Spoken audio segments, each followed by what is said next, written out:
Essential part of English language. आप भी अपनी इंग्लिश को इम्प्रूव करना चाहते हैं, अपने कम्युनिकेशन स्किल को इफ़ेक्टिव बनाना चाहते हैं, तो आपको भी ये फ्रेज़ल वर्ब सीखना होगा। बल्कि आप तो पहले से जानते होंगे, जैसे आपने कभी न कभी ये फ्रेज़ल वर्ब ज़रूर यूज़ किया होगा, किसी बच्चे को ज़रूर कहा होगा सिट डाउन, स्टैंड अप। और एक ऐसा फ्रेज़ल वर्ब है जो सारे के सारे लोग ज़रूर जानते होंगे, जैसे breakup. Hi everyone, welcome back to my channel Clear Concept. I am Raksha Khan, and in this video I am going to teach you 10 phrasal verbs along with Hindi meaning that you must know in order to speak fluent English, in order to make your English speaking effective. So let's get started. सबसे पहले phrasal verb का concept clear कर लेते हैं। Phrasal verb होता क्या? Verb और preposition का कम्बिनेशन है फ्रेज़ल वर्ब। जब वर्ब और प्रीपोजिशन मिलकर एक उस वर्ड का मीनिंग चेंज कर देते हैं तो उसे हम लोग कहते हैं फ्रेज़ल वर्ब। जैसे पुट ऑन, पुट वर्ब है, ऑन प्रीपोजिशन है। पुट का मतलब होता है रखना, ऑन का मतलब होता है ऊपर। लेकिन पुट और ऑन मिलकर बन गया पहनना, इसका मीनिंग हो गया पहनना। पुट आउट, पुट मतलब रखना, आउट मतलब बाहर। पुट वर्ब और आउट प्रीपोजिशन, लेकिन पुट और आउट मिलकर बनता है बुझाना। पुट ऑन पहनना, पुट आउट बुझाना। Put on your new dress, अपने नए ड्रेस पहनो। Put out the candle, candle बुझा दो। फ्रेज़ल वर्ब है breakup. I think I have no need to make you understand the meaning of this phrasal verb because you literally know it. मुझे इसका मतलब समझाने की ज़रूरत नहीं है आप लोगों को, क्योंकि आप पहले से ही इसका मतलब जानते हो। इसका मतलब होता है टू एंड आ रिलेशनशिप, यानी किसी भी रिश्ते को ख़त्म कर देना। ये है वर्ब और ये है प्रीपोजिशन। ब्रेक का मतलब होता है टूटना, अप का मतलब होता है ऊपर, लेकिन यहाँ पर ये फ्रेज़ल वर्ब है, इसलिए इसका मतलब हो गया to end a relationship. Clear? She is upset because her boyfriend broke up with her. वो अपसेट है क्योंकि उसके बॉयफ्रेंड ने ब्रोकअप कर लिया है।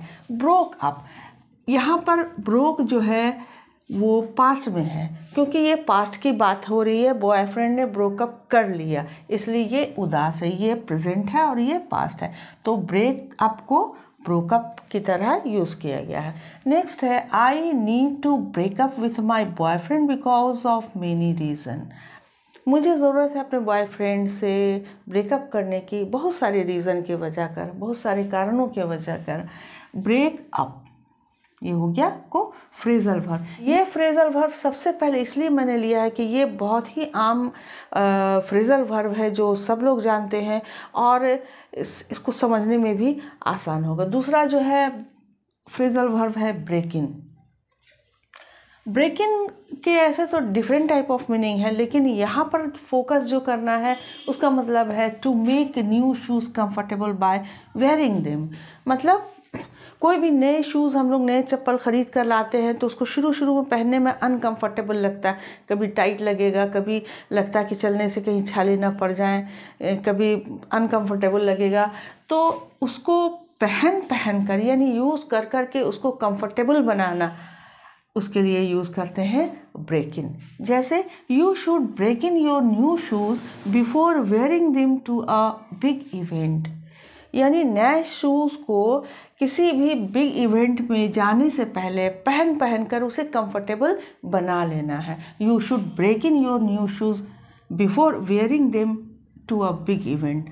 You should break in your new shoes, यानी अपने शूज़ को कंफर्टेबल बना लेना। कैसे? उसको यूज़ करके, उसे बार बार पहन करके। Clear? Before our hike we need to break in our new shoes. Before our hike, hike का मतलब होता है पैदल चलना, टू वॉक। तो यानी कि पैदल हम लोग चलने से पहले अपने शूज़ को क्या करना है? ब्रेक इन कर लेना, यानी उसे कंफर्टेबल बना लेना। कैसे बना लेना? उसे पहन करके, यूज़ करके कंफर्टेबल बना लेना है। क्लियर? नेक्स्ट है हमारा कम अक्रॉस। मतलब अचानक किसी से मुलाकात हो जाना, जैसे मैं कहीं जा रही थी, कॉलेज जा रही थी या कि अपने ऑफिस जा रही थी, तो मेरी मुलाकात अपने बचपन की दोस्त से हो गई। अचानक से किसी से मुलाकात हो जाना। When I was going to college, I came across my childhood friend. जब मैं कॉलेज जा रही थी तो अचानक से मेरी मुलाकात अपने बचपन के दोस्त से हो गई। Come along. Come along का मतलब होता है साथ आना। साथ आना जैसे अगर तुम चाहो तो मैं भी तुम्हारे साथ आ जाऊँ। If you want, they can come along with you. अगर तुम चाहो तो वे भी तुम्हारे साथ आ सकते हैं। नेक्स्ट है गेट ऑन। गेट ऑन का मतलब होता है बस या ट्रेन पर चढ़ना, और गेट ऑफ का मतलब होता है बस या ट्रेन से उतरना। Never get on moving train. Never get on a moving train, चलते बस पर कभी मत चढ़ो। Never get off a moving train, चलती हुई ट्रेन से कभी मत उतरो। Some youngster consider it fun getting on moving train. कुछ यंगस्टर जो है फन समझते हैं चलती हुई ट्रेन पर चढ़ने को, तो ये काफ़ी रिस्की है। This is very risky. Never get on moving train यानी कि गेट ऑफ यानी उतरना, गेट ऑन यानी चढ़ना बस पर या ट्रेन पर। नेक्स्ट है ब्रिंग अप। ब्रिंग अप का मतलब होता है पालन पोषण करना। जैसे आपके माँ बाप ने भी आपको पाल पोस कर बड़ा किया है, उसके लिए यूज़ करेंगे ब्रिंग अप। पास्ट इसका होता है brought up. My parents brought me up to be independent. माँ बाप ने मुझे पाला पोसा है इंडिपेंडेंट होने के लिए, यानी आज़ाद होने के लिए। आज़ाद यानी अपने पैर पे खड़े होने के लिए। नेक्स्ट है don't bring up topic again, it has already been discuss. यहाँ पर ब्रिंग अप का मतलब हुआ उठाना, यानी इसका मतलब पालन पोषण करना भी होता है। ये सबसे ज़्यादा यूज़ किया जाता है। ब्रिंग अप को इस सेंस में सबसे ज़्यादा यूज़ किया जाता है, और इसका मतलब उठाना भी होता है, यानी raise. Don't bring up the topic again, फिर से वो टॉपिक मत उठाओ।